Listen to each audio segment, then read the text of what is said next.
All right. After that last discussion, let's move along. Because, yeah, hooty lordy. Hooty lordy. Like, man, I'm telling you, like, this is a heartbreaking podcast. And, I mean, yes, it was supposed to do something better and spectacular, but it just didn't work out. So you cut it. So, yeah, there were those times where you would come in. So let me catch up, right? So right now, we're listening to a podcast and reacting and all that to a game developer, for a former game developer, but he may probably still make games, hopefully, right?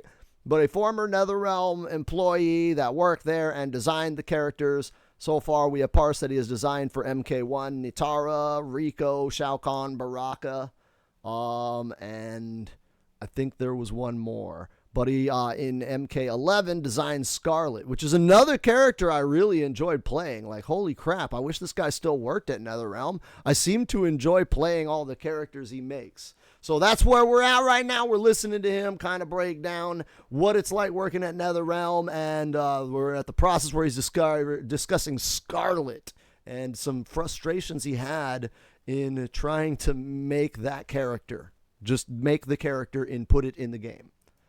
Even if you crunch till 11 o'clock and you came back in at 9 a.m., you're just like, what the fuck? Like, why is this move back in the game? Yeah. Why am I getting Jira bugs for this? So would you say then that creativity in MK11 and MK1 was stifled? A little bit, because you had to. I remember for MK11. Dude, I feel bad for this guy because he's trying not to burn bridges, right? He's trying not to be like, have you seen the movie Half Baked, right? Fuck you, fuck you, fuck you, right? He's trying to be like, you're cool. I'm out, right? He's trying to just get to the you're cool part, and they're asking him questions about who did you say fuck you to? Well, see, right? He doesn't want to say creativity. He doesn't want to say creativity was stifled, and yet we just spent all of the runtime up until now talking about how creativity was stifled. So that hurts, right? That hurts to know that creativity is stifled. And this guy can't even really say it bluntly. He's got to kind of tap dance around it, even though he's kind of admitting it, in a way, you see. He's trying to justify, he sounds like someone who's been abused, dude. That's what I'm saying. NetherRealm must be an awful place to work at, because he sounds like a beat dog. If you just fucking keep kicking the dog, it's going to stop asking you to feed it. And that's what he sounded like. Well, yeah, they did, but this is why they were right for doing it. Literally, that's where I paused it. Watch. Because usually you just, I remember for MK11, because usually you just have 5 special moves, 4 or 5, maybe 6 special moves, especially for the legacy people. But then when they started bringing up the whole gear thing, it was like, oh, okay, now I got to have 10 moves or 11 moves. And it's but I only designed her to have these 5 moves. What more can I come up with that also mimics her play style that I was going for, and not turn her into a complete zoner? Because then I noticed that in a tournament play, she became a complete zoner, and I was like, well, shit, that wasn't my intent. Damn, Scarlet was not supposed to be a zone. Wow. Because a lot of people hated that. Okay, let's be real. Everybody that played MK9 was like, Scarlet is tight. And then they played MK11 and they're like, this is the same Scarlet, right? This isn't some alternate dimension Scarlet. It's the one from MK9, because she don't fight like that. And it's wow, dude, wow. Even the guy who designed her was like, yeah, man, we were trying to make her like MK9, not make her a full-on zoner. And then they ended up just turning her into a zoner. Why? People put pieces together and turned her into a pure zoner, and it's shit, well, that's not what I wanted. Or that wasn't my intent. And then for MK1, again, it was kind of oh, be mindful for the cameos to help if your character's missing something, then that 1 or 5 cameos can actually like fill that gap. And I'm like, well, there's a reason why Reiko doesn't have a teleport or a projectile parry, because he's meant to be in your face and he can get under it with the slide attack, or so because I always try to design a character to have strengths and weaknesses. So if he's a pure zoner, he shouldn't have like good combos that like really. And I made that mistake with Deadshot the first pass through. He actually had some really good combos. Oh shit! I like this guy, man. I really do. I'm really enjoying this part now. Okay, because those of you that don't know, Deadshot was like, I don't want to say overpowered or busted, but he was certainly like a demon to deal with online because his projectiles were like ridiculous. And then if you got in, he just blew you up with like big damage combos. It was like he could kill you with zoning anyway. So it was like the most driest shit. Like you just sat there and duck walked, and then finally you duck walked in, he mixed you up and you lost your health. And it was just like, oh my God, what is this crap? And you hear him now. He's like, "Yeah, I made that mistake." And I love it, dude. I love that he's like, "Yeah, we that was a bad idea." Well, so he was also the most annoying zoner that you can think of, and luckily, eventually, it got patched out a little bit. So I kind of learned from that mistake of like, hey, if you're gonna make a pure zoner that's got anti-air shots and low shots and multi-machine gun shots, like, don't give him a bunch of good combos that he can like really punish you with, because if you can get around his zoning, you should be able to beat the shit out of him, because he should be too reliant on those zonings, and that's what the weakness should be for a pure zoner. That you can get in there and punish him once you get through his zoning. But unfortunately, Deadshot had a lot of good like overhead starters and low starters. Yeah. Are you talking about Injustice 2? It's a nightmare for sure. Yeah.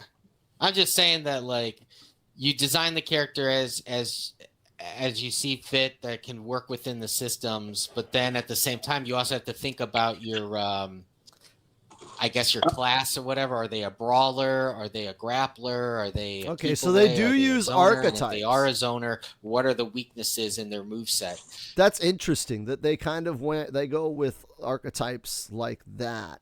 And I am trying to work on making my own fighting game, so this is really fascinating for me.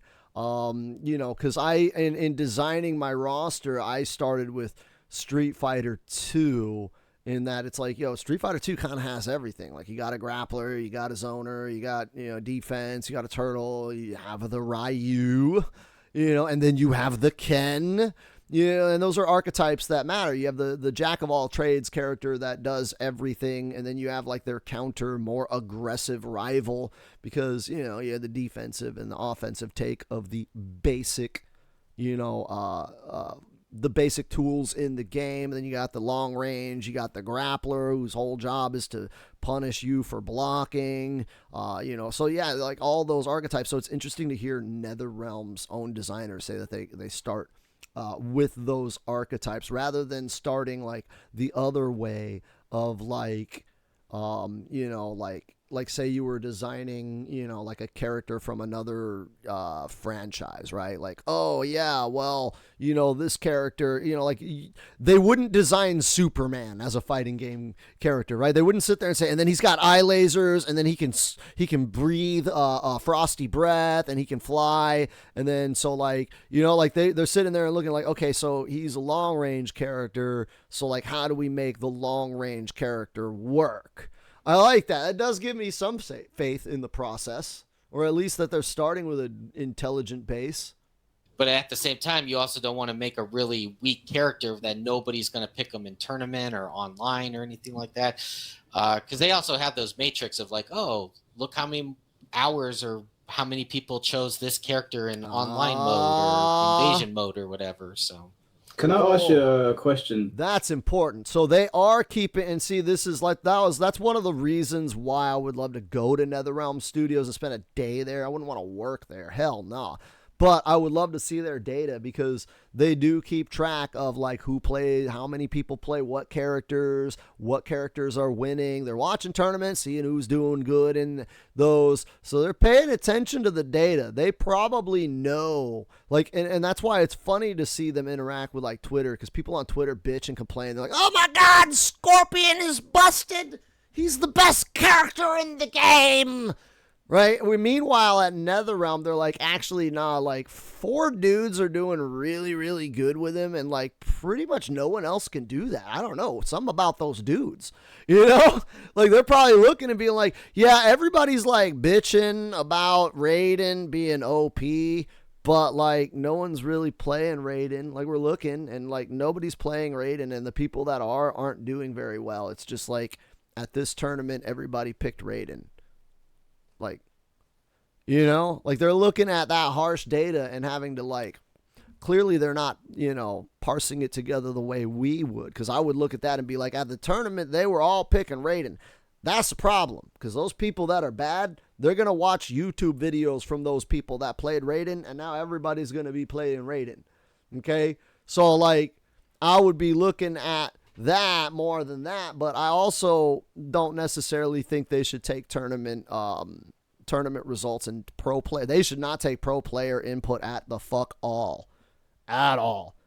Like they should not. The fact that they do is like absurd. That it is like absurd to me that they do take, especially active player input. Like how? Explain to me how that's not cheating. If they're actively playing and you're taking their input from the game, I want to know why that's not cheating. But you know, they shouldn't be listening to pro players anyways. Like they really shouldn't, because they should be looking at what pro players do and not what pro players say. Because a pro player will sit there and bitch and complain Baraka's overpowered, but then like he doesn't pick Baraka, and like every time we see him like fight a Baraka, he seems to do good, except he's like lost a few times. Oh, he's just bitching about the 3 Barakas that beat him and not the 50 that he beat. And he's bitching about having to fight those, you know, few Barakas that beat him at the tournament. You know, it's like, oh man, the only people that could beat me with Baraka are the people I'm going to see at tournament. And it's like, yeah, we shouldn't be balancing around that. That doesn't mean Baraka is overpowered. That just means all of your compatriots are better at beating you with Baraka than you are at beating Baraka. You know what I mean? So we should not listen to pro player input. I agree with a lot of the casual players when they say, man, why are they listening to these pros? These pros don't know what they're talking about. I'm like, These pros do know what they're talking about, and they're cheating scumbags if you let them. I was like, don't think for a second that at the highest level, that's why we have to regulate steroids. Because if we didn't regulate steroids, they would just all do them. And like they would, though, no, if there's an advantage to be had, then the advantage will be taken at the highest levels of competition. You're talking about the most highly competitive people on the planet that maybe they wouldn't cheat. But if it isn't considered cheating, they would absolutely violate the spirit of the game. So while, you know, rewriting the rules while a game is in active competition is cheating, it's not legally cheating because they didn't ban it. So I guess it's not illegal. But yeah, all of us think that it's pretty scummy. Man, I'm gonna cut this one here, and we're gonna keep going on, man. Like, comment, and subscribe if you're enjoying the journey thus far, because this is a very, very dense podcast. Very, very dense.